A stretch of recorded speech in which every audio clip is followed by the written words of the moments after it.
Howdy folks, welcome to Happy Trails Hiking.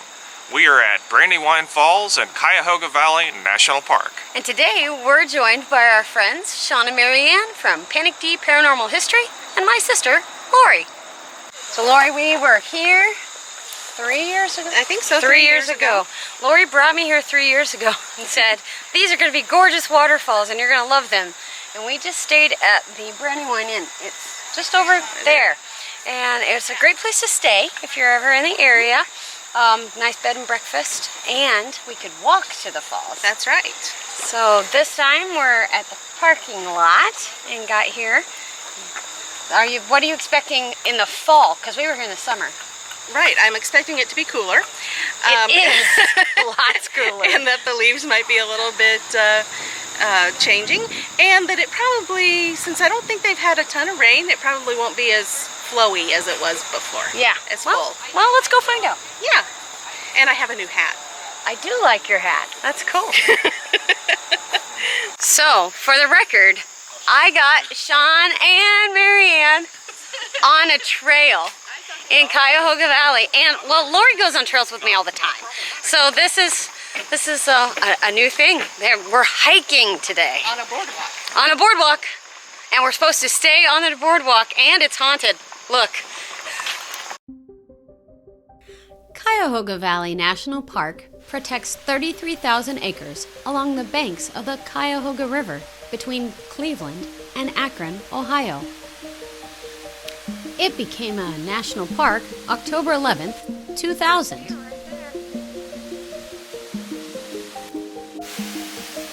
Brandywine Falls is a 65-foot waterfall that was carved by Brandywine Creek.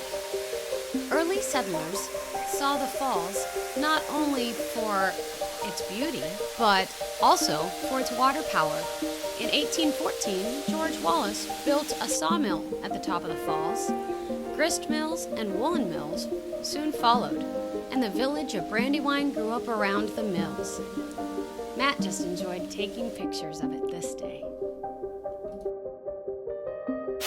So a few minutes ago, we were right down there on that platform.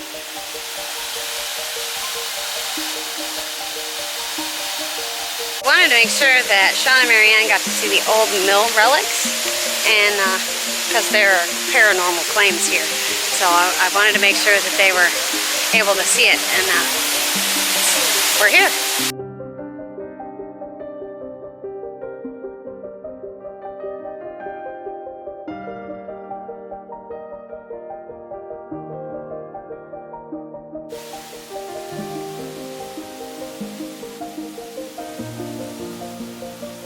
Hey Matt, guess what?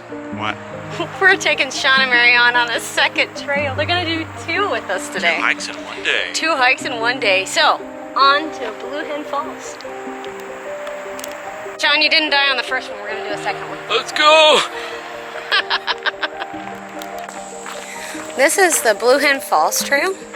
So, it's a smaller waterfall, but it's got a neat bridge.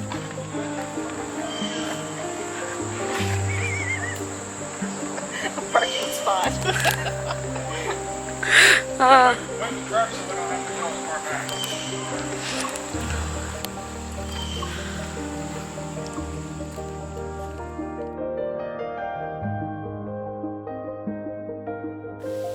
can't hear them.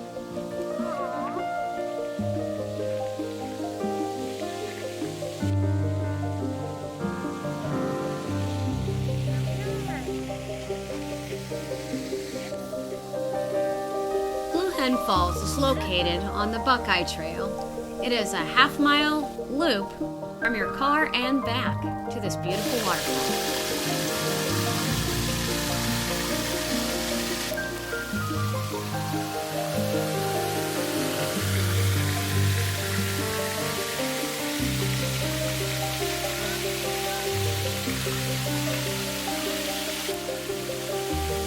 So the Blue Hen Falls Trail is a really short trail. It's like a 1/6 of a mile, and it ends at the falls, and they're really pretty.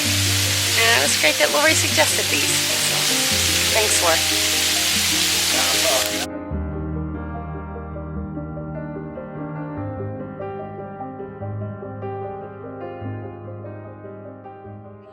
You found a haunted bridge.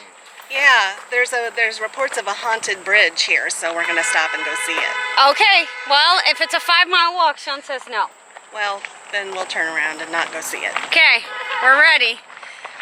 Haunted bridge. Okay, this is Everett. And there's Everett Road Covered Bridge. Yeah, okay. The story of Everett Road Covered Bridge echoes the story of transportation and recreation in Cuyahoga Valley. Horses and wagons, and later automobiles, traveled the original bridge, built in the late 1870s. There we go. The reconstructed bridge remains busy, but only with foot traffic. Horseback riders, contra dancers, environmental education students, and photographers visit regularly. The Everett Covered Bridge is the only remaining covered bridge in Summit County. But in the 19th century, it was one of over 2,000 bridges in Ohio. In the late 1800s, creek crossings posed a challenge for early roads. Their treacherous nature is illustrated by a story that goes along with the origins of the Everett Covered Bridge. This is from the NPS website. On a winter night in 1877, Valley farmers John Gilson and his wife had to cross Furnace Run when returning home from visiting friends. A winter storm had caused waters to rise and ice to obstruct the ford that they would have used. In passing around the ford, Mrs. Gilson was thrown into the stream. Mr. Gilson lost his footing and was dragged by the horse into deeper water.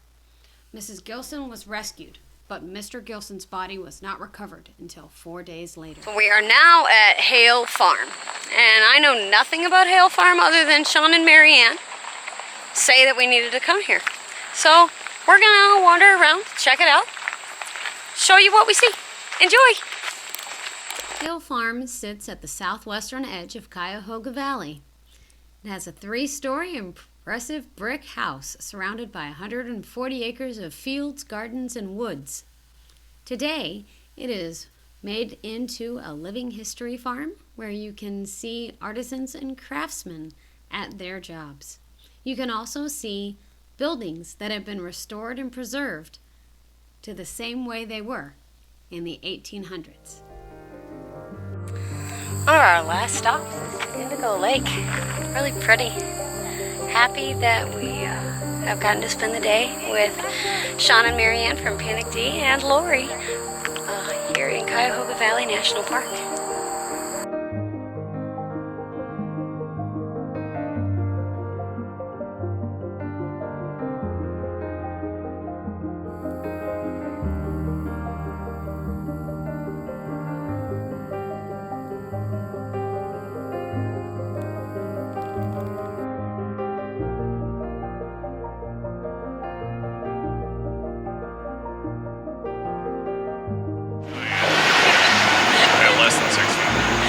We've had no fun with these folks here this weekend.